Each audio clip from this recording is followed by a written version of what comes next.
What's up mga idol? Chris Ride Motovlog nga po pala. For today's, nandito ngayon tayo sa DES, The Wixam Incorporated, Lagao Branch, General Santos City. Dito muna tayo sa Honda motorcycle. Marami po kasi nagpapa-inquire sa akin ang motor na to. So ito po yung Honda ADB 160 na standard. Pero 2026 po ito, hindi lang po ito naka-road sync. Ayan o. So alamin natin yung updated price, installment. Bigyan na rin natin ng quick review. Bakit ito pa rin yung kukunin yung motor? Dalawang kulay po yung available nila dito. Isang naka matte black. Ito naman yung naka pearl glossy white. Napakakintab niya mga idol. Madali lang sang linisan. Unahin natin pagdating sa price, tsaka sa installment. Dito pa rin tayo nag-inquire sa DES, The Wixam Incorporated. So cash price po nila dito ay 166,000. So ito po yung yung hindi naka road sync. Pero 2026 model po ito. Maganda pa po dito kasi may nabago talaga dito sa design. So ito na po yung cash price nila dito. 166,000 yung cash price nila. So sa down payment naman, minimum down payment niya is 16,000 pesos. Then nagpa-compute tayo ng 50,000 na down payment, 70,000 at 100,000 na down payment. Kung sakaling mas malaki yung ida-down nyo, at least may idea na po kayo. So sila po yung nag-compute nito mga idol. So unahin natin pagdating sa minimum down payment niya na 16,000. Diretso na po tayo sa 12 months, 1 year, ay 15,257. Yan po yung sa 16,000 na down payment, minimum. 24 months, 2 years, ay 9,193. Sa 36 months, 3 years, ay 7,082 pesos. Rebate pa yan ng 200. So ito magiging 6,882 na lang to.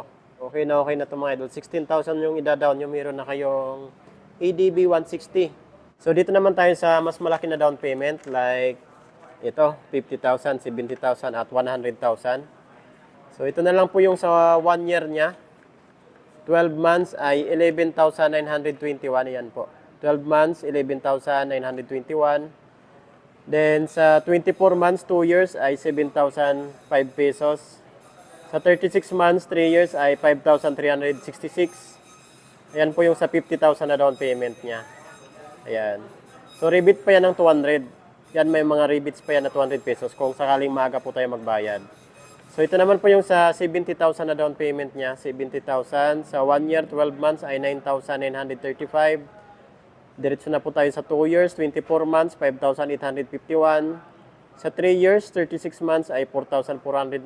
Rebate pa yan lahat ng 200 pesos. So ito naman po yung sa 100,000 na down payment kung sakaling mas malaki yung ida-down nyo.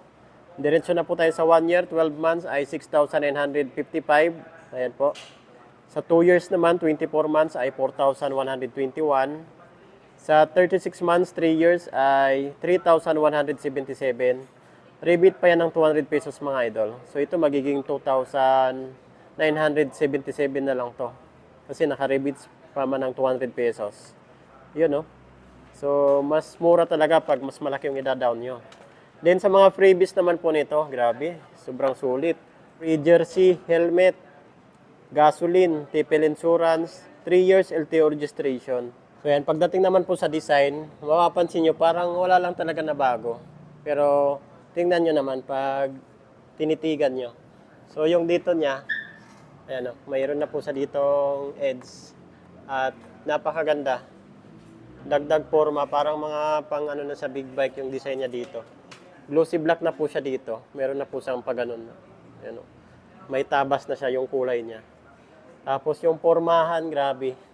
Napakaangas talaga. Puging-pugi ka talaga dito. Yun o. Pang dual sport na scooter. Ganun pa rin yung ano niya, windshield. Naka-clear. Yan, maganda yan kasi na-adjust po yan. Pwede nyo adjust pataas. Pihitin nyo lang po ito and then hila pataas. Talaga yung gusto ko, napakaangas talaga ng daytime running lights niya.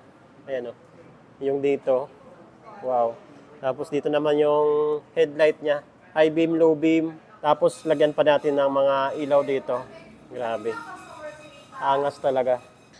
Mas gusto ko yung glossy white kasi yung matte black, nag-iiba talaga yung kulay pag magtagal. Pero sa glossy white natin, yan, kunting punas lang talaga.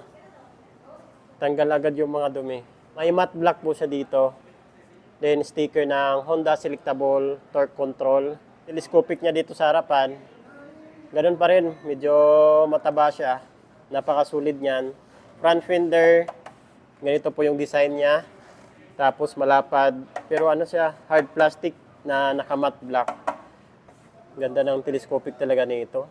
Tingnan nyo naman, parang napakahaba niya. Ganda kasi ng suspension nito. Pagdating naman po sa braking system niya dito sa harapan, gumagamit po ito ng hydraulic disc brake, dual pot piston caliper, tapos maganda pa po dito, naka-ABS po yan. Anti-lock braking system, which is mas maganda to sa mga mabuhangin, basang kalsada, madulas, biglang preno mo, tawid ng aso. Safe po talaga yung may ABS.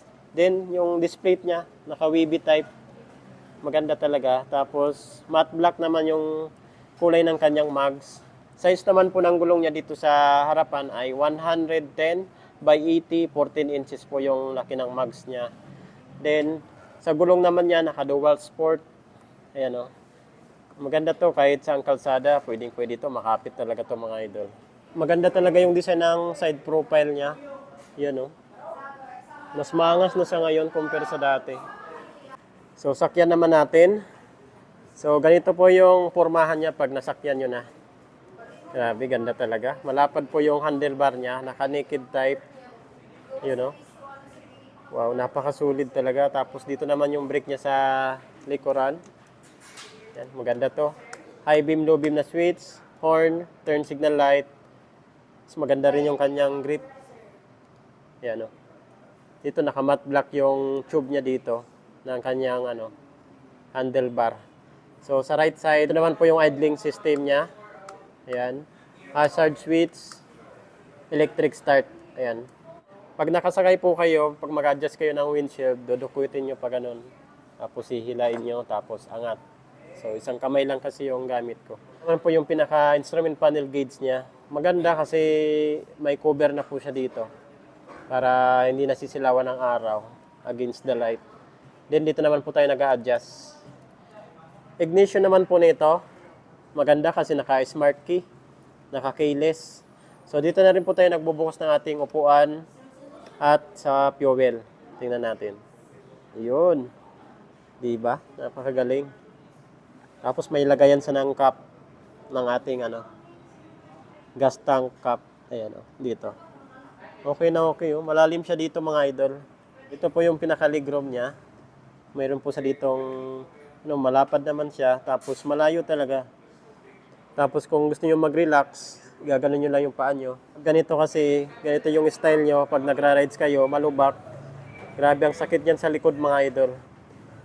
Mas maganda pa yung nakatuko dito para depensa pag malubak. Yon. So ito naman yung design ng kanyang upuan, tapos yung seat cover niya. Grabe, napaka-premium talaga. Yan magaspang po siya. Dito naman nakatutuon po ito. Pindutin nyo lang po ito para magbukas yung upuan. Yan. So, ito yung makikita natin. Kapal. Lagayan ng manual dito. So, ito na yung niya. Under seat compartment. Grabe, napaka lapad talaga. Mga ilang dangkal to. 3, sobra. So, malaki talaga yung under seat compartment nito mga idol. Yan o. Tapos, saktong-sakto lang to, lalo na sa mga half-face helmet, pwede dito. Pero depende pa rin sa size ng helmet. Grabe, sarap nito sa kamay talaga. So, ito yung grab bar niya. Tail light tsaka brake light, wala naman pong nabago dito sa tail light tsaka brake light niya. Ayan Maganda pa rin po ito kasi naka-LED po ito lahat, yung ilaw niya. Signal light, tail light, brake light, naka-LED po yan. Yan Tapos malapad po yan. May pa-X po siya dito na manipis. Tapos pag nag-brake light po kayo, umiilaw po itong tigkabilaan niya. Ayan. Signal light naman, para sa Honda Click yung design. Back fender, maganda. Lagay ng plate. Sa suspension naman po nito, naka-dual shock pa rin po ito with sub-tank. Ayan po. Showa brand. Yan yung gustong-gusto talaga ng karamihan. Napakasulit niyan. Basta-basta yung design ng kanyang muffler. Maganda talaga. Tapos ito naman po yung heat guard. Meron po sa ditong heat guard pa rin po ito. Metal lang. Ito plastic na po sa dito. Matte black. Yan Then, braking system naman po nito sa likuran, gumagamit pa rin po ito ng hydraulic disc brake, single pot piston caliper. So, tigkabilaan, hydraulic disc brake. Maganda lang yung sa harapan kasi may ABS yon, anti-lock braking system. So, ito naman po yung cooling system niya. You know. Yung medyo maiksi lang yung ano niya, tire hugger. Ayan o. Maiksi lang sa mga idol. Maganda rin talaga yung design ng kanyang CVT tapos itong airbox. Yan o. Yan o. Silver tapos matte black. Yan, pagdating sa makina po pala nito, 157cc to be exact. Naka 4-stroke, 4-valve, single overhead cam at ang cooling system po nito is liquid cooled. So ito yung mga magaganda pang long distance travel talaga. Kahit ako mga idol, pangarap po talaga itong motor na to. Yan o. Grabe, sobra talagang angas ng motor na to. Sa design, sa makina, sa handling, talaga sa specs, talagang wala na. Panalo talaga itong motor na to. So yan mga idol, quick review lang po tayo dito. Kung may mga ipapa-inquire pa po kayo sa akin ng motor, comment nyo na lang po sa comment section ng ating video. Napakarami po nating pagpipili ang motor dito. May Honda, Yamaha, Suzuki, at Kawasaki. Chris Ride Motovlog, ride safe po tayo palagi. God bless you all. Thank you.